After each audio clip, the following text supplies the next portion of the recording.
আজ আপনাদের সাথে শেয়ার করছি আম পানার রেসিপি। এখন আমের সিজন, কাঁচা আম কিন্তু বাজারে প্রচুর পাওয়া যাচ্ছে। সুতরাং এই আম দিয়ে যদি আম পানা বানিয়ে ফ্রিজে রেখে দেওয়া যায় তাহলে কিন্তু বাড়িতে গেস্ট আসলেও দিতে পারেন, নিজেরা ইচ্ছে করলেও খেতে পারেন। আর তাতে একটা ভাজা মশলা অ্যাড করেছি, তাতে কিন্তু ফ্লেভারটা দারুণ হয়েছে। চলুন তাহলে দেখে নিই কি করে বানালাম। 1 কেজি কাঁচা আম নিয়েছি। প্রথমে মাথাগুলোকে কেটে নিচ্ছি। এই আমের সিজনে আম পানা হবে না এটা কিন্তু হয় না, আর বাড়িতে তৈরি করা আম পানা কিন্তু খেতে মজাই আলাদা। আমের মাথাগুলোকে কেটে নিলাম। প্রেসার কুকারে জলটা গরম হয়ে এসছে, আমগুলোকে দিয়ে দিচ্ছি। প্রেসারের ঢাকনাটা লাগিয়ে দিলাম। 2টো সিটি পড়লো, গ্যাসের ফ্লেমটাকে বন্ধ করে দিলাম। প্রেসার কুকারটা পুরো ঠান্ডা হয়ে যাওয়ার পরে খুলে নিচ্ছি। আমগুলোকে তুলে নিচ্ছি। আমগুলোকে নিয়ে খোসাটা ছাড়িয়ে নিচ্ছি। পাল্পগুলোকে এভাবে কাচিয়ে কাচিয়ে বের করে নিচ্ছি। এভাবে সব আমগুলোর পাল্পগুলোকে বের করে নিচ্ছি। আটিটাকে বের করে ফেলে দিচ্ছি। আমগুলোর পাল্প বের করে নিলাম। এবার একটা গ্রাইন্ডিং জার নিলাম, পাল্পটাকে দিয়ে দিচ্ছি।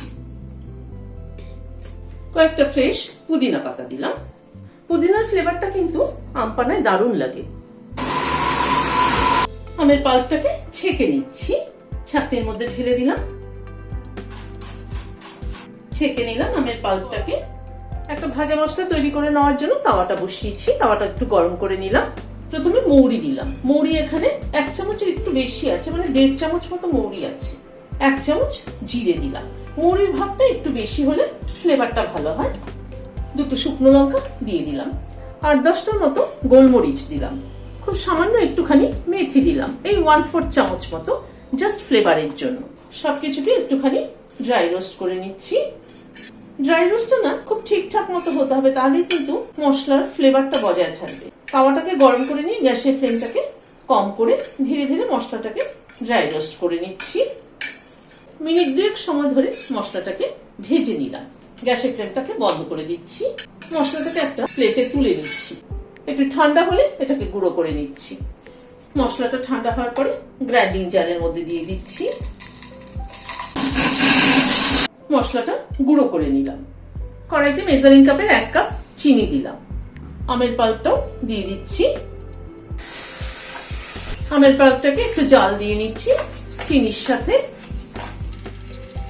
কেউ চাইলে এখানে ফুড কালার ব্যবহার করতে পারেন, কিন্তু আমার খুব একটা পছন্দ না বলে আমি তাই ফুড কালার ব্যবহার করলাম না। নুন দিয়ে দিলাম পরিমাণ মতো। বিট নুন দিয়ে দিচ্ছি। খুব একটা বেশি জাল করার দরকার নেই। চিনিটা গলে গেলে পরে এই 2-4 মিনিট একটু ফুটিয়ে নিলেই হবে। চিনিটা গলে গেছে, আর একটু মিনিট 2 মতো ফুটিয়ে নিচ্ছি। মিনিট 2 মতো ফুটলো। ভাজা মশলাটা যেটা করেছিলাম সেটার থেকে 2 চামচ পরিমাণে দিয়ে দিলাম। গ্যাসের ফ্লেমটাকে বন্ধ করে দিলাম। এবার এটাকে একটা বাটিতে ঢেলে নিচ্ছি। ঠান্ডা হওয়া অবধি অপেক্ষা করব। আম পানাটা ঠান্ডা হওয়ার পরে একটা জারের মধ্যে ঢেলে নিচ্ছি। জারের মধ্যে ঢেলে নিলাম। 2টো গ্লাস নিলাম, তাতে আম পানাটা ঢেলে দিচ্ছি। জল দিয়ে দিচ্ছি। আইস কিউব দিয়ে দিলাম। বেশি করে আইস কিউব না দিলে কিন্তু আম পানা খাওয়ার মজাই নেই। তৈরি হয়ে গেল আম পানা। গরমের মধ্যে কিন্তু এরকম আম পানা খেতে কিন্তু দারুণ লাগে, আর সেটা যদি ঘরে তৈরি হয় তাহলে তো কোনো কথাই নেই। ভিডিওটা যদি ভালো লেগে থাকে তাহলে একটা লাইক এবং সাবস্ক্রাইব করার অনুরোধ রইল। আজ তাহলে এখানে শেষ করছি। নমস্কার।